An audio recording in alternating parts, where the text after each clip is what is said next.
Tinapay mula sa langit. A daily morning devotion with CRC family.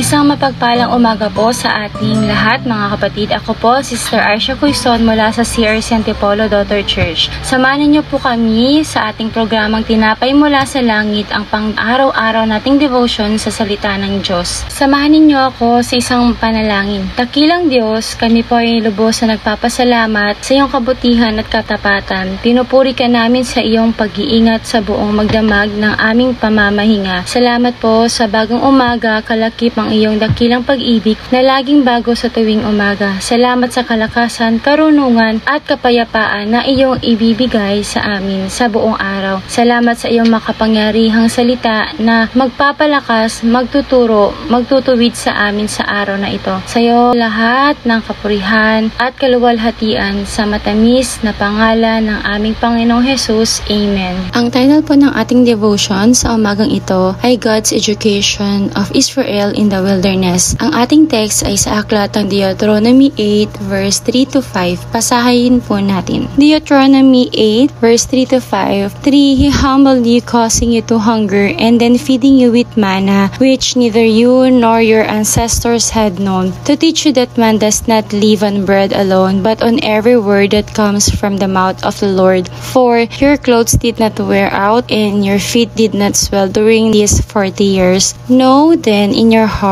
that as a man disciplines his son, so the Lord your God disciplines you. Dito sa Deuteronomy 8 verse 3 to 5, nagsasalita si Moses sa mga Israelita habang naghahanda silang pumasok sa lupang pangako. Pinapaalala niya sa kanila ang katapatan ng Diyos at ginagamit ang mga karanasan nila sa ilang bilang mga aral sa pagpapakumbaba, pagtitiwala at disiplina ng Diyos. Sa Deuteronomy 8 verse 3, hinayaan ng Diyos ang mga Israelita na makaranas ng gutom upang turuan sila ng pagpapakumbaba at pag-asa sa Kanya. Ang gutom na ito ay isang pagsubok sa kanilang pananampalataya at pagtitiwala sa mga pagpapala ng Diyos. Ang mana, isang himalang pagkain na lumilitaw araw-araw, ay bago at hindi kilala ng mga Israelita at ng kanilang mga ninuno. Ibinigay ito upang ipakita na ang kaloob ng Diyos ay lampas sa inaasahan at kakayahan ng tao. Ang pangunahing aral dito ay hindi sapat ang pisikal na pagkain tulad ng tinapay para sa tunay na buhay. Sa halip,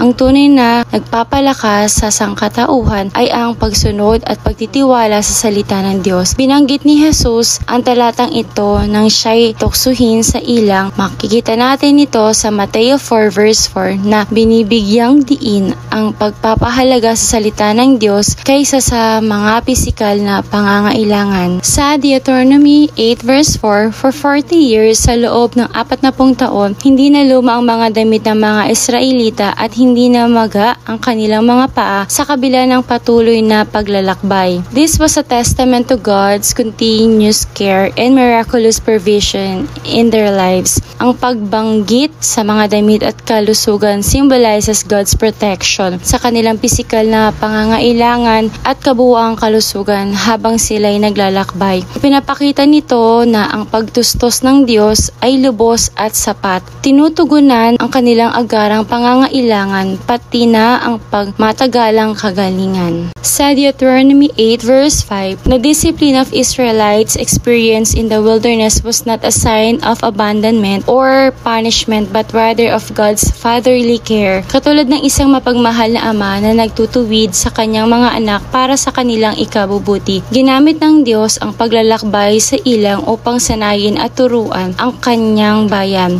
Ang disiplina ng Diyos ay layuning hubugin ang mga Israelita upang sila'y magtiwala ng lubos sa Kanya at mamuhay ayon sa Kanyang mga kautusan. Ito ay paghahanda para sa kanila sa mga hamon at responsibilidad na kanilang haharapin sa lupang pangako. Sa mga talatang ating binasa, ipinapaalala sa atin ng Diyos ang ilang mahalagang aral na dapat taglayin sa ating buhay. Una, dependence on God's Word. Makikita ito sa Psalm 119 verse 105. Your word is a lamp for my feet, a light on my path. Pinapakita ng talatang ito na ang salita ng Diyos ay nagbibigay ng gabay at kailangan natin. Kaya dapat tayong magtiwala sa Kanyang patnubay. Pangalawa, God's provision and care. Makikita ito sa Philippians 4 verse 19. And my God will meet all your needs according to the riches of His glory in Christ Jesus. Sinabi dito na tutugunan ng Diyos ang mga pangangailangan ng Kanyang mga tao tulad ng pagbibigay niya ng mana at protection sa mga Israelita sa disyerto.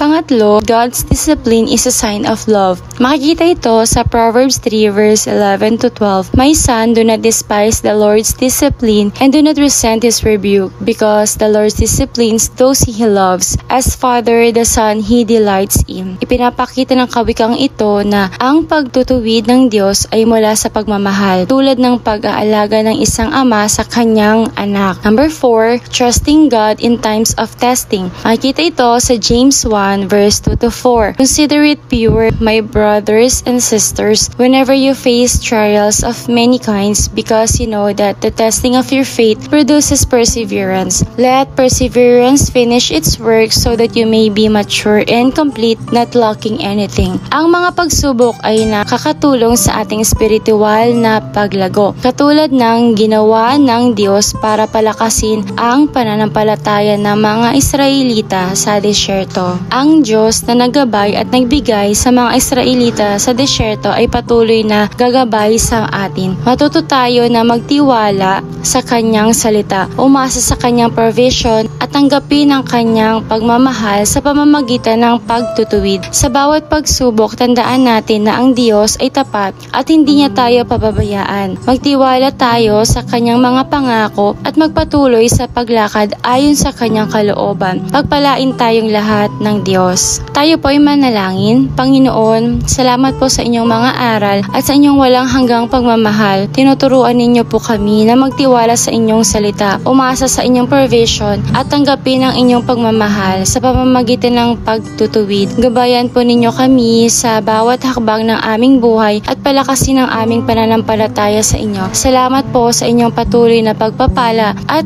sa pag-provide sa amin mga pangangailangan. Naway patuloy po kaming magtiwala sa inyo na alam naming tapat kayo at hindi kami pababayaan. In Jesus' name, Amen. Maraming salamat po sa inyong pakikibahagi sa ating programa. Lagi po nating pagnilayan ang salita ng Diyos mula sa ating puso dahil lubos ang magiging kaunawaan natin dito. Muli po ninyo kaming samahan bukas sa pagninilay ng Kanyang mga salita dito sa programang Tinapay Mula sa Langit. Malaya po ninyong i-share ang video na ito upang kayo rin ay maging pagpapala sa iba. Pagpalain po tayo ng ating Panginoon. Magandang umaga po.